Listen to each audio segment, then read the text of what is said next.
நான் 10 பவுன்கிட்ட போட்டேன்.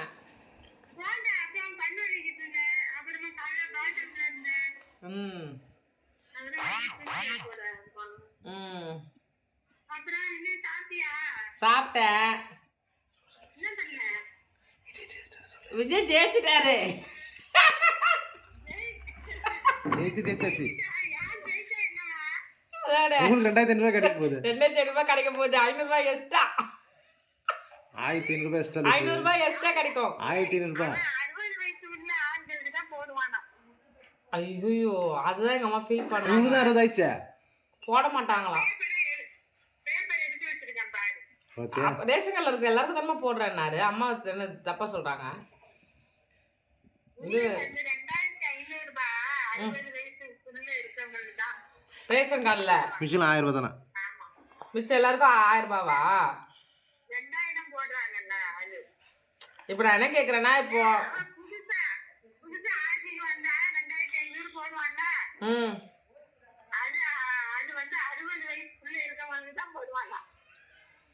அப்போ உங்களுக்கெல்லாம் உங்களுக்கு அப்போ கிடைக்காதா?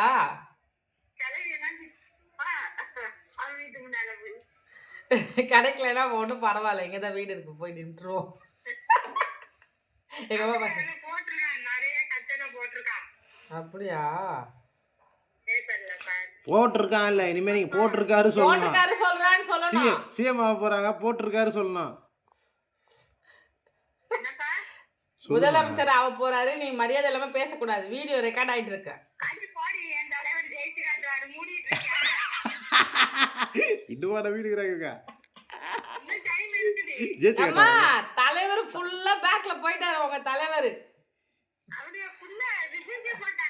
103 இடத்துல விஜய் முன்னிலையில் இருக்கிற 103. உங்க தலைவர் 50ல தான் இருக்காரு. உங்க தலைவர் வெறும் 55ல தான் இருக்கிறாரு. போயிடுச்சு அவ்வளவுதான். இல்லம்மா கன்ஃபார்ம் ஆயிடுச்சு, விஜய் தான் முதலமைச்சர். உண்மையாவே விஜய் தான் முதலமைச்சர்.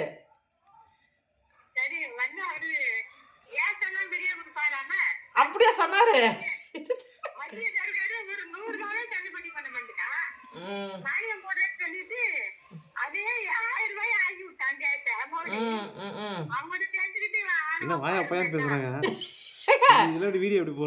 மரியாதையா பேசுங்க, வீடியோ ரெக்கார்ட் ஆயிட்டு இருக்கு.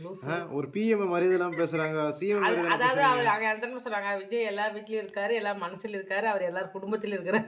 அவர் சின்ன பையனால இப்படி பேசுறாங்க. அவங்க சின்ன பையன் பேசுறாங்க.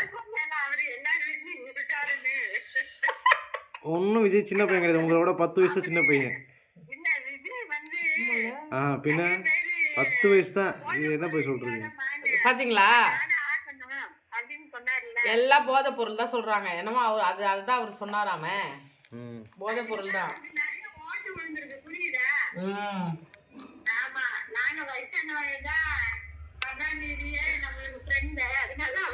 கருணாநிதி எங்க இருக்காரு? அவர் எங்க கிடக்காரு? செத்து போய். கருணாநிதி ஃப்ரெண்டா? அவர் செத்து போய் எவ்வளவு நாள் ஆகுது? கருணாநிதி ஃப்ரெண்டுட்டாங்க. அப்படியே போட்டே இருங்க, அவங்க பையனுக்காக இன்னொரு பையனுக்கு அப்படியே போட்டுனே இருந்தீங்கன்னா யார் புதுசா வர்றது? புதுசா வர்றவங்களுக்கு வாய்ப்பு கொடுக்கணும்ல நீங்க.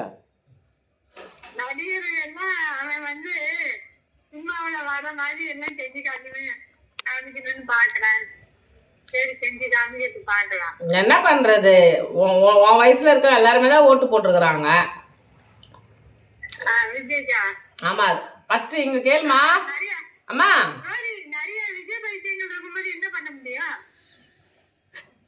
அப்படி பார்த்தா உங்க வீட்லயே 4 கிடக்கு. உங்க வீட்லயே 4 இருக்கு. ஜோசப், இவாமா, எங்க குடும்பமே எல்லாருமே விஜய்க்கு தான் ஓட்டு போட்டாங்க. நான் சில டைம் சைக்கோ, நான் நோட்டால கூட போட்டு வந்துக்கிறேன் சில டைம். நீ பைத்தியம். ஏன்னா எனக்கு ரொம்ப இப்போ நாங்கள் இருக்கிற ஏரியாவில் கரண்ட் இல்லை, அப்புறமா ரோடெல்லாம் சரியாகவே இல்லை. கம்ப்ளைண்ட் பண்ணி பண்ணி ஓஞ்சி போயிட்டோம். அதுக்கு இன்னொருத்தருக்கு வாய்ப்பு கொடுக்கணும், நோட்டாக்கு போடக்கூடாது. சரியா? நான் ஒரு லாஸ்ட் எலெக்ஷன் கூட நான் திமுக போட்டேன்னு நினைக்கிறேன். அதுக்கு முன்னாடி ஒரு எலெக்ஷன் வந்துச்சு, அப்போ நான் வந்து நோட்டாக்கு தான் போட்டு வந்தேன். நான் ஏடிஎம்கே போட்டேன். நான் போன எலெக்ஷனில் தான் டிஎம்கே போட்டேன். அதுக்கு முன்னாடி 2க்கு ஏடிஎம்கே போட்டேன். இத்தனைக்கும் எங்கள் வீட்டில் எல்லாருமே டிஎம்கே தான். அதனால ஏடிஎம்கே போட்டு வந்தேன். ஆனா பெஸ்ட் முதலமைச்சர் ஜெயலலிதா அம்மா. அது எனக்கு ரொம்ப பிடிக்கும் அவங்க. அது எந்த உடன்பாடும் கிடையாது. அதுல சான்ஸே கிடையாது. ஆனா இந்த 5 வருஷம் ஆச்சு எனக்கு அப்டேட் எதுவுமே தெரியல. நான் அதுலலாம் இன்னும் ஃபர்ஸ்ட் ஒரு வருஷம் ஓரளவுக்கு நல்லா தான் போச்சு. அதுக்கப்புறம் ஒன்றும் பண்ண முடியல அவங்களால. ஏன்னா கூட எதுவும் சரியில்லை. என்னம்மா எங்க அம்மா என்னமோ சொல்றாங்க நாட்டுக்காக. சொல்லுங்க. போதை பொருள் தான் பிரச்சனை.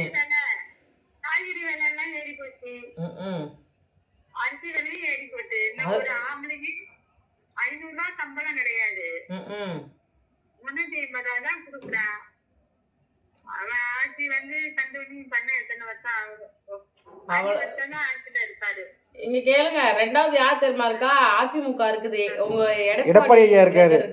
எங்க அம்மா எடப்பாடியார் இருக்காரு செகண்ட். ஆமா 77 இருக்காரு. 77 இடத்துல முன்னிலைமையில இருக்கிறாருமா. அதுதான் தெரியல, எல்லாருமே ஷாக்கா இருக்கிறாங்க. ஏன் இப்படி ஓட்டு விழலன்ட்டு. அவளை அமுக்கல மாட்டாங்களா நம்ம? எங்க இருக்கிறாங்க? ஓட்டே வரல பாவம். அவரு லாஸ்ட்ல இருக்கிறாரு. அவரே ஜெயிக்கல. அவரோட தொகுதியிலே வளத்து தொகுதியில பின்னாடி இருக்காரு. வளத்தூர்லயே தோத்து போயிட்டாருமா அவரு.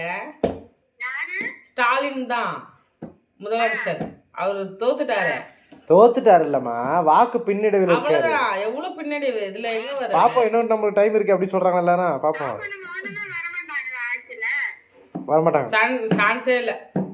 எதிர்க்கட்சியா இருப்பாங்க. எதிர்க்கட்சி எப்படி இருப்பாங்க? எதிர்க்கட்சி அவர்தான் இருப்பாரு. ஏடிஎம்கே தான் இருப்பாங்க. அப்ப இவங்க சட்டசபைக்குள்ளே போக முடியாதா? போவாங்க, அவங்களோட ஜெயிச்ச எம்எல்ஏ மட்டும் போவாங்க. இவர் தோத்துட்டாரு, போக முடியாது. ஐயோ ரொம்ப தோத்து போயிட்டாரு. பாப்பா நாங்க போன் பண்றோம் 1 ஹவருக்கு ஒரு வாட்டி உங்களுக்கு. நான் உங்களுக்கு போன் போட்டு சொல்லிட்டே இருக்கேன். ஆனா அம்மா, ஆனா விஜய் தாமா முதலமைச்சர் எஃப்எம்ல கேட்க சொல்லுமா உங்கள. ரேடியோல போடுங்க வரும். ரேடியோல போடுங்க அவ்வளவுதான். விஜய் என்னென்ன தருவாரு லிஸ்ட் எல்லாம் ரெடி பண்ணி வை. ஏய் எப்ப பார்த்தாலும் யார் வந்தா என்ன தருவாரு எவ்வளவு விஷயங்கள் மாற்ற வேண்டியது இருக்குது. அதை எதனா பண்ணுவாரு அப்படின்னு யோசிச்சீங்களா? ரேஷன் கார்டு எடுத்து தர வேண்டிய காசையாவது வாங்கணும். அது தேவையில்லைம்மா, அது நம்ம சம்பாரிச்சுக்கலாமா? சரியா? ரேஷன் கார்டு முக்கியம் தான், காசு முக்கியம் இல்ல. சொல்லுங்க. அது வேறயா? மூதேவியா கேக்குது.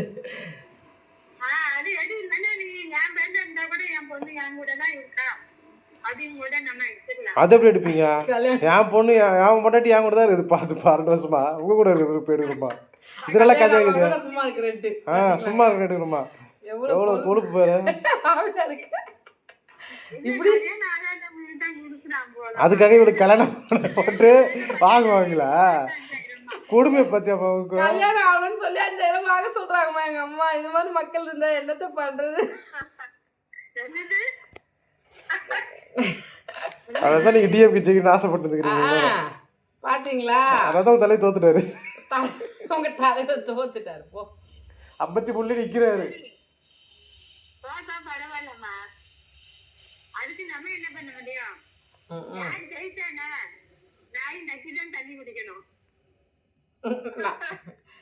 ஆமா நம்ம பாரு. எங்க அம்மா சொல்றது கரெக்ட் தான். நம்ம பாரு நமக்கு தான், வேற ஒண்ணும் வழி கிடையாது. பட் ஒரு ஜெயிக்கும் போது ஒரு ஜாலி வருதுல்ல. ஜாலி வருதுல்ல. சிஎஸ்கே பாரு. எப்படா விஜய் கட்சி இல்ல, எந்த கட்சியும் இல்லப்பா. எந்த கட்சியும் இல்லங்க. யாரு நான் ஜெயிச்சு எனக்கு ஒரே நோட்டா தான் போட்டு வரும். அது ஒரு மாதிரி யாரையும் பிடிக்காம தான் இருந்தது. நான் போன வாட்டி டிஎம்கே போட்டேன். இந்த வாட்டி எனக்கு ஓட்டு இல்லை. நான் ஆனால் உண்மையா எனக்கு இந்த வாட்டி ஓட்டு விஜய்க்கு போகலான்னு பார்த்தேன். ஓட்டு இல்லை. சாம் வீட்டில் எங்கள் நாத்தனார் எங்கள் அக்காவுக்கு ஓட்டு இல்லை. 5 பேருக்கு ஓட்டு இல்லை. எனக்கு இந்த வாட்டி ஓட்டு வந்துச்சுன்னா விஜய்க்கு போகலான்னு பார்த்தேன். ஏன்னா சரி ஓகே ஒரு சான்ஸ் எல்லாரும் கொடுக்கணும். ஏன்னா விஜயகாந்த் நம்ம கொடுக்கலாம் அப்படின்னு சொல்லிட்டு தான் பார்த்தேன். நான் எனக்கு ஓட்டு இல்லை. ஓட்டில் ஃபோர்ஜரி பண்ணி விட்டாங்க. விஜயகாந்த் அது நிறைய பேர் சொன்னாங்க. அது பேருக்காகலாம் இல்லைம்மா, போகலான்னு ஒரு ஆசை தான். அப்படிலாம் சொன்னாராமா? கொடுப்பானா இல்லை கொடுப்பாரு. இதுக்கு மேலே நீங்கள் பேசுனீங்கன்னா போலீஸ் அனுப்புறானு. போலீஸ் அனுப்புவேன். இப்போ மரியாதையா பேசுமா. உங்க வீட்டு அட்ரஸ் கொடுத்து போலீஸ் அனுப்புவேன் இப்போ நான். முதலமைச்சர் அவர் கொடுப்பாரு சொல்லணும். உட்கார வர பாருங்க நாளை கழிச்சு. ஒண்ணுமே பண்ண முடியாது. அவருக்கு தேவையில்லாம நான் உங்க பையன்ட்டாரு. இந்த மாதிரி கிளவிங்க எல்லாம் அப்படிதான் பேசுவோம். அதனால வாடா போடான்றீங்க. பாத்தீங்களா பாயிண்ட் எங்க எடுத்துன்னு விட்டாங்க பாத்தியா? சரி சரி ஓகே, அப்புறம் நம்ம சந்திப்போம்.